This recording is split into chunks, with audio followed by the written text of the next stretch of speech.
Welcome back. It's your third part of the story, A Different Kind of School. So, यहाँ पर narrator और जो blind girl की आपस में बातें जो हो रही थी, तो वही कंटिन्यू चल रही है. Shall I lead you anywhere I asked? तो यहाँ पर नरेटर जो है उस ब्लाइंड गर्ल से कहता है क्या मैं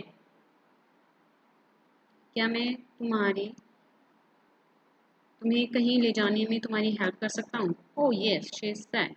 Let's go for a little walk. उस गर्ल ने कहा हाँ यस, चलिए थोड़ी सी वॉक के लिए चलते हैं. Only you must tell me about things. केवल सिर्फ तुम ही मुझे इन चीज़ों के बारे में बता सकती हो. I shall be so glad when today is over. और जो है मैं बहुत ही खुश होऊंगा जब ये पूरा दिन जब है ओवर हो जाएगा. The other bad days can not be half as bad as this. और फिर वो गर्ल कहती है कि जितने भी बुरे दिन होते हैं वो इतने भी बुरे नहीं होते हैं जितने कि ये ब्लाइंड डे होता है. Having a leg tied up and hopping about on a crutch is almost fun I guess. Leg day में जब वो अपने पैरों को बांधते हैं और जो है क्रच पे चलने के लिए जब सोचते हैं तो वो एक तरह से पूरी तरह से फन करते हैं. I guess ऐसा मुझे लगा. Having an arm tied up is a bit more troublesome because you can't eat without help and things like that. अपने हाथों को बांध देना एक बहुत ही थोड़ी सी प्रॉब्लम होती है जब अपने हाथों को हम बांध देते हैं, क्योंकि इसमें आप बिना किसी की मदद के खाना भी नहीं खा सकते. I don't think I'll mind being deaf for a day, at least not much.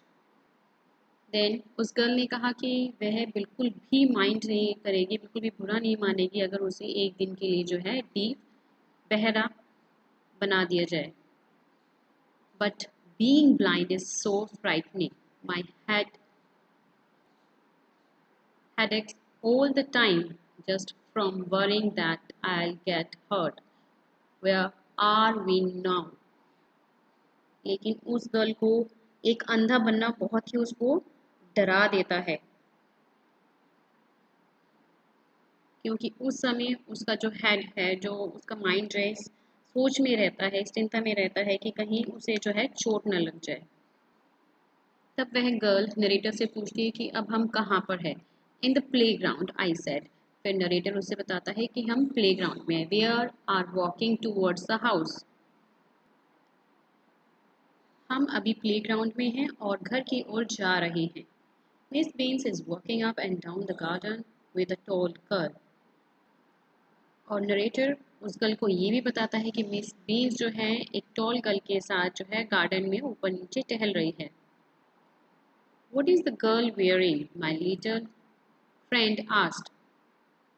यहाँ पर फिर वो गर्ल नरेटर से कहती है कि उस गर्ल ने क्या डाला हुआ है.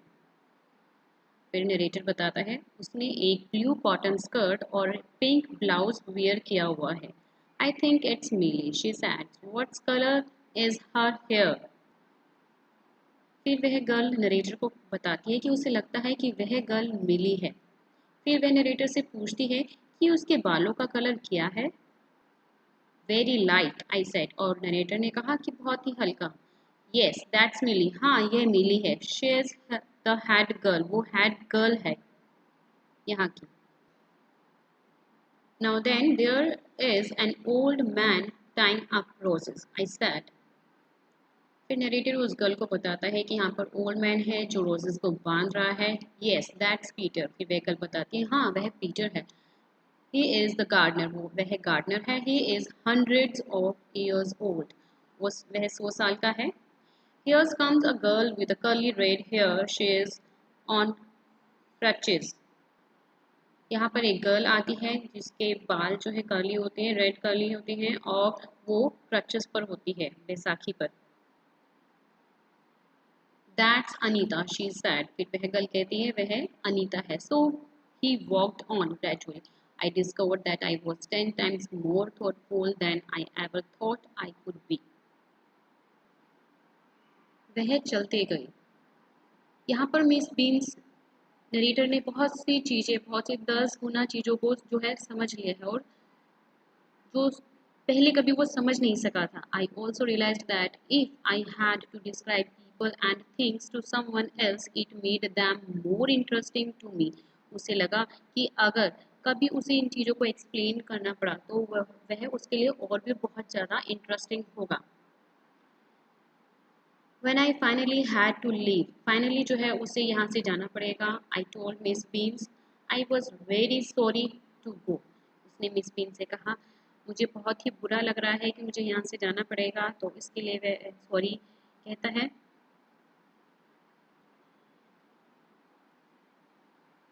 Ah, she replied, then there is something in my system after all.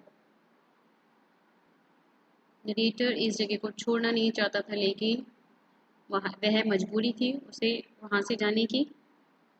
Narrator को यहाँ से जाने का अफसोस हो रहा है। फिर मिस बीन्स उसको रिप्लाई देती है कि उसका सिस्टम जो है और स्कूलों से हटकर है, और तभी जो है उसका स्कूल में सिस्टम को सभी बच्चे अच्छे से फॉलो करते हैं और वो बहुत ही ज़्यादा हेल्पफुल बन जाते हैं और हेल्पर बन जाते हैं, बड़े ही काइंड बन जाते हैं। Now here chapter is finished. So what's the message here? Message love all respect all. यहाँ पे ये चैप्टर स्टोरी जो है ये मैसेज डिलीवर करती है कि सभी को जो है प्यार करना चाहिए और जो है रिस्पेक्ट देनी चाहिए, और अपना नेचर जो है हमेशा जो है काइंड रहना चाहिए, दूसरों के लिए हेल्पफुल होना चाहिए। We will do question answer in our next video. Thank you all.